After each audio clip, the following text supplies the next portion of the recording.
네, 안녕하세요. 풋포트 한국판 정준 편집장입니다. 네, 네이마르, 슈퍼스타 네이마르가 주급 40억이라는 미친 계약 조건으로 알릴랄 이적이 사실상 확정이 됐습니다. 반면에 PSG는 음바페를 잔류하는 것이 좀 유력해졌는데요. 이것에 대한 비하인드 스토리, 그리고 이강인 선수는 과연 어떤 위치에서 활용이 될지, 중원의 파트너가 새로 영입된다는 보도까지 한번 살펴보도록 하겠습니다. 네, PSG의 프로젝트 2가 완전 종료가 됐다, 이런 이야기가 계속 나오고 있고요. 네이마르 선수가 이제 이적이 가까워졌습니다. 2017년 이제 PSG로 이적하면서 세계 최고의 이적료를 기록한 선수가 됐는데요. 네이마르를 영입하기 위해 당시 PSG가 지불한 금액은 무려 2억 2,200만 유로입니다. 현재까지도 역대 최고 금액이고요. 금액 하나로 치면 약 3,200억 정도 합니다. 네이마르의 영입은 PSG UCL 우승이라는 프로젝트 2의 일환이었고요. 프로젝트 1은 이제 PSG의 좀 브랜드 네임을 알리는, 예를 들면 질라탄 이브라이모비치라든가 뭐 데이비드 베컴이라든가 여러 약간은 그래도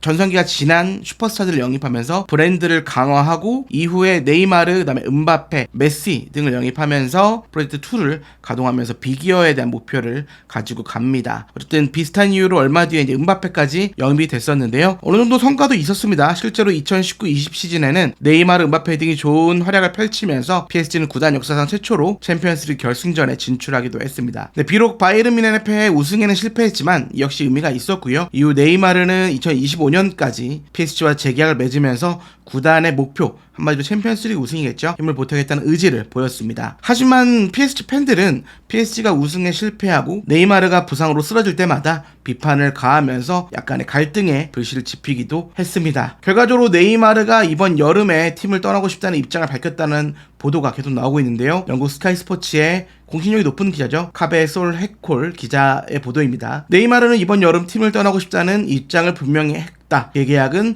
아직 3년이 남아있지만 네이마르는 바르셀로나 복귀를 원하고 있고, 하지만 재정적인 문제로 인해 현실적으로 어려워졌다. 이제 PSG는 네이마르, 음바페 등으로 시작됐던 갈라티코 문화를 끝내고 싶어한다. 이 구단의 미래 구상에는 그런 선수들이 중심이 되지 않고 덴벨레, 곤살로 하무스 또는 이강인, 젊고 야망이 있는 선수들로 주축이 될 것이다. PSG는 팀에 헌신하는 선수들을 원한다. 네이마르는 PSG의 과거이지 미래가 아니다 라고 확신에 찬 이야기를 했습니다. 영국 텔레그래퍼는 확실하게 알쌔기를 박았는데요. 네이마르의 아웃은 PSG에서 갈락티코스의 시대를 공식적인 종말을 알리는 사건이다 라고 이야기를 했습니다. 네, 사실 네이마르가 이번 여름에 떠날 수도 있다라는 보도도 나왔지만 초반에는 잔류를 선언하기도 했습니다. 그 과정에서는 바르셀로나에서 트래블을 함께했던 루이스 에니케 감독이 오면서 아무래도 네이마르를 잘 사용하지 않겠느냐라는 이야기가 나왔지만, 하지만 오히려 반대의 이야기들이 최근에는 나오고 있습니다. 에니케와 갈등이라기보다는 어쨌든 엔리케 감독이 네이마르를 이 프로젝트의 중심으로 생각하지 않는다라는 보도가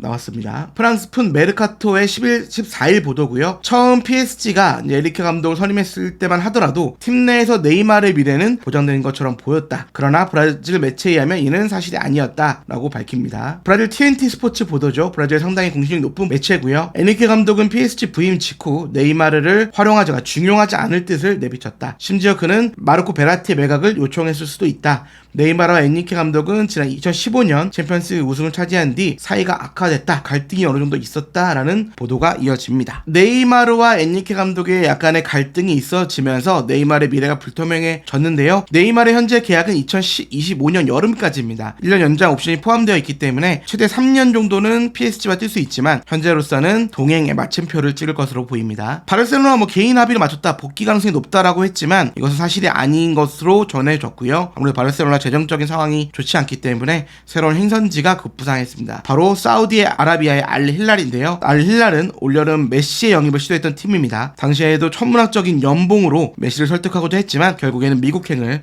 선택을 했습니다. 근데 알 힐랄은 여기서 포기하지 않고요. 후백 네베스, 콜리발리, 밀린코비치, 사비치, 말콤 등 유럽에서 잔뼈가 굵은 스타들을 데려왔습니다. 네, 최근에는 네이마르의 동료이죠. 음바페 연결에 착수를 했지만 음바페는 사우디행을 원하지 않았고요. 오히려 슈퍼스타 네이마르가 알릴랄 이적이 임박했습니다. 보도를 한번 살펴볼까요? 공신력이 상당히 높은 기자죠. 이적시장 전문가인 파브리시오 로마노 기자입니다. 알릴랄과 네이마르의 협상이 완료에 가까워졌다. 최종 문서가 준비될 것이다. 알릴랄은 24시간 내에 거래가 마무리되기를 바란다. 네이마르는 알릴랄로 이적한다. 그는 이번 주 사우디로 향할 것이고 2년 계약에 구체적인 보도가 나오고 있습니다. 등번호 10번 PSG는 1억 유로보다 적은 이적료를 받는다. 오늘 메디컬 테스트가 완료될 것이다. 이적 임박 시 사용하는 문구죠. 히얼 위고를 추가했습니다. 근데 물론 지금 현지 매체에 따라서요, 이적료나 이런 조건들은 조금 다르게 보도가 되고 있습니다. 요것도 계속 살펴보도록 하겠습니다. 어쨌든 알릴랄로 향하는 것이 유력해졌는데요. 네이마르의 미친 연봉, 미친 계약, 이렇게 타이틀을 좀 잡아봤습니다. 프랑스풍 메르카토의 최근 보도고요. 네이마르의 알릴랄 이적은 마무리가 됐다. 그는 이제 사우디아라비아, 로마노 기자와 비슷한 이야기죠. 지난 주말 알릴랄이 네이마르와 이제 PSG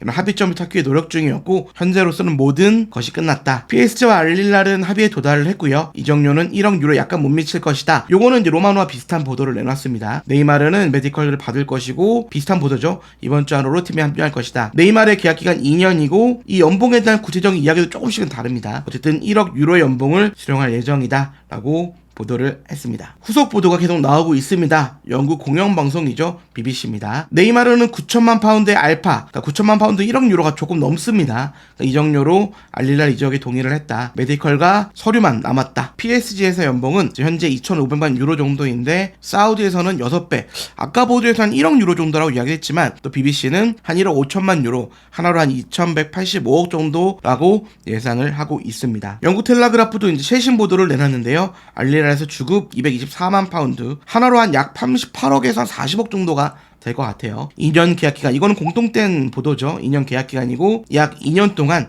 약 2억 7,500만 파운드. 앞에 보도에서는 연봉이 한 1억 유로 정도다 라고 나왔는데, 최근 보도에 따르면 1억 유로는 조금 넘는 한 1억 5천만 유로 정도가 예상이 되고 있습니다. 텔레그라프도 비슷한 보도를 내놨고 약 2억 7,500만 파운드를 2년 동안 받게 된다. 한화로 치면 약 한 4,650억 정도니까 BBC 보도와 비슷한 금액이 나오고 있습니다. 텔레그라프는 이제 PSG의 그런 프로젝트 2가 종료가 됐다, 갈라티코스가 종료가 됐다라고 이야기를 하면서 사우디의 거대한 투자는 2030년까지 장기적인 계획을 가지고 있다. 킹덤 비전 2030의 일환으로 리그 수익을 2030년까지 연간 4억 파운드로 늘리는 것을 목표로 하고 있고, 월드컵을 다시 중동으로 가져오려는 국가적인 시도가 이어지고 있다라고 보도를 했습니다. 네, 네이마르는 떠나지만 반대로 음바페는 잔류가 유력해진 상황입니다. 음바페는 프리시즌 기간 동안 이제 일본과 한국의 아시아 투어를 했는데 그때는 명단에서 제외가 됐습니다. 최근까지도 일군 훈련에 합류하지 못했다가 오히려 프리시즌 분위기로 봤을 때는 음바페가 떠나고 네이마르가 남을 것으로 보였지만 상황이 급변했습니다. 특히 음바페의 경우에는 이제 알켈라이프 회장과 에니케 감독 등과 긍정적인 대화를 나눴고요. 우선 올 시즌 다시 PSG를 위해 뛰기로 결심한 것으로 보입니다. PSG는 곧바로 이제 공식 성명을 내놨죠. 우리 구단은 음바페와 매우 건설적이고 긍정적인 대화를 나눴다. 음바페는 1군 훈련에 복귀했다라고 공식 발표했습니다. 프랑스풍 메르카토의 산티아우나 기자, 공신력이 높은 기자고요. 음바페와 PSG가 계약 연장에 문을 열었다. 잔류를 넘어서 이제 계약 연장에 대한 이야기가 나오고 있습니다. 여름 계약이 끝나면 개런티 판매 조항을 삽입해 2025년 여름까지 임대 계약을 제한하는 것이다. 당사자들 모두 이에 대해 긍정적인 입장이다라고 전했습니다. 영국 BBC죠. 음바페가 1년 연장 계약에 서명할 수 있다. 비슷한 보도고요. 이 경우 PSG는 내년 여름 이적료를 받고 다른 팀에 음바페를 판매할 수도 있다라고 이야기를 전달했습니다. 네이마르는 이제 이적이 유력해졌고 음바페는 잔류가 유력해졌습니다. 두 선수의 운명이 좀 엇갈리는 모습인데요. 비하인드 스토리를 좀 살펴보도록 하겠습니다. 프랑스 매체 웨스트 프랑스의 최근 보도입니다. 매체는 PSG와 음바페는 어떻게 화해했을까?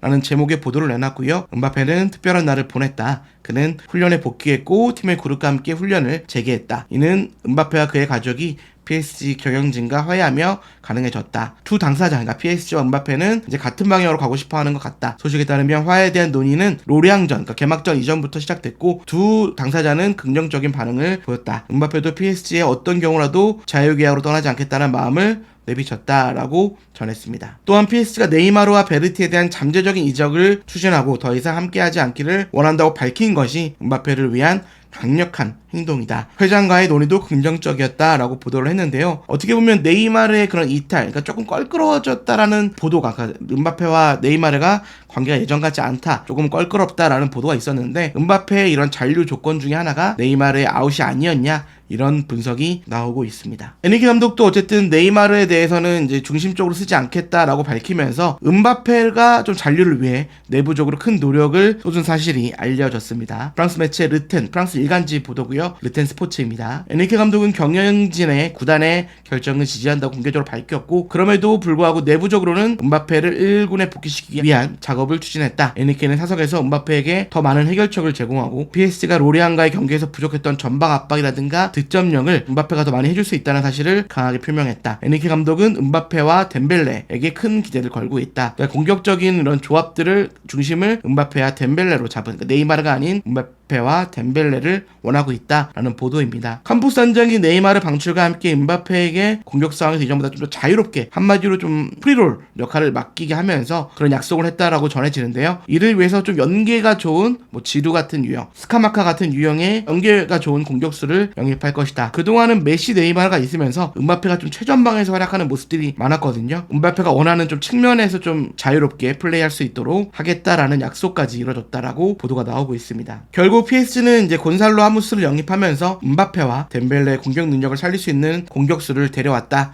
이런 평가가 이어지고 있습니다. 이제 국내 팬들에게는 그럼 이강인이, 그러니까 일단 개막전에 이강인 선수가 이제 선발로 나왔는데요. 상당히 좋은 평가를 받았고 인상적인 활약을 펼치면서 홈페이지에서 주는 MOM을 받기도 했습니다. 개막전을 보시면 알겠지만 이강인 선수가 좀 더 측면에서 활약을 했습니다. 음바페나 이런 선수들이 없었기 때문인데요. 어쨌든 공격 조합의 이제 마무리 단계, 음바페와 덴벨레, 하무스가 이제 마무리 단계인데요. PS가 이제는 중원 보강에 착수했다는 소식도 전해지고 있습니다. 이강인 선수는 물론 측면도 가능하지만 원래 포지션이 10번 공격형 미드필더입니다. 우리가 이강인 선수가 PS 이적하면서 원했던 장면들이 이강인의 패스, 그리고 음바페가 마무리하는 장면, 또는 덴벨레나 하무스가 마무리하는 장면들이 가능해졌다라는 평가가 나오고 있습니다. 프랑스에서 이제 공신력이 높은 이제 유력한 매체죠. RMC 스포츠의 보도고요. PSG는 운동 능력이 뛰어나고 공수 모두 가능한 박스투박스 미드필더를 찾고 있는데, PSV 아인트호벤의 미드필더 이브라임 상가레 영입을 추진하고 있다는 소식도 전했습니다. PSG가 최근 다시 상가레에게 관심을 가지고 있고 3,700만 유로의 바이아웃이 있다. 미넨과 경쟁하고 있다라고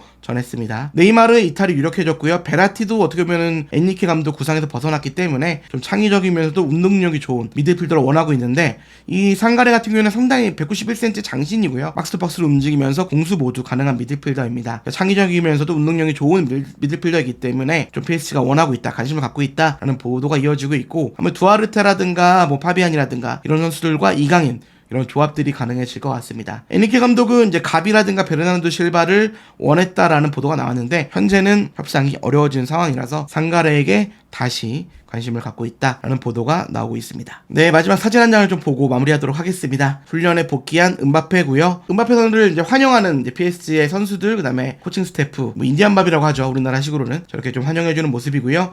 2라운드부터 출전이 가능하다라는 현재 보도가 나오고 있습니다. 그렇게 되면 이제 2라운드에서 어떤 조합이 가능할지 예상 라인업에 대해서 한번 보도록 하겠습니다. 네, 일단 에니케 감독은 4-3-3 포메이션을 활용하긴 하지만 2명의 공격형 미드필더, 좀 공격적인 미드필더를 활용할 수 있습니다. 4-3-3 포메이션들 한번 보면 골키퍼는 돈나룸마가 당연히 주전 골키퍼 역할을 하게 될 거고요. 꽃백은 리카, 에르나데스, 킴펜베, 마르키뇨스, 하키미 가 가능하고요. 김펜베 자리에는 슈크리니아르가 가능합니다. 이거는 뭐 2라운드 예상 라인업이라기보다는 시즌의 좀 베스트 라인업에 가까운 예상 라인업이라고 보시면 될 것 같고요. 이강인 선수는 좀 10번 롤을 맡을 수 있습니다. 그래서 이강인, 우가르테, 파비안 뭐 여러 조합이 가능할 것 같고요. 공격진은 이제 덴벨레, 하무스, 음바페, 여기에 뭐 덴벨레가 아직 100% 컨디션이 아니라면 아센시오까지 뛸 수 있고요. 어쨌든 상당히 강력해진 조합을 시즌 동안 발휘할 수 있을 것 같고, 음바페가 들어왔다라는 점만 해도 이 PSG가 이번 시즌 리강을 넘어서 비기어를 다시 한번 노릴 수 있는 위치가 됐다라고 볼 수 있습니다. 네, 네이마르가 이제 알릴랄로, 참 사우디의 자본이 정말 무서울 정도로 느껴지는데요. 네이마르가 정말 주급 40억 정도, 한 38억에서 40억 정도인데 미친 계약 조건으로 지금 현재에서도 PSG에서도 받는 금액이 상당히 높은데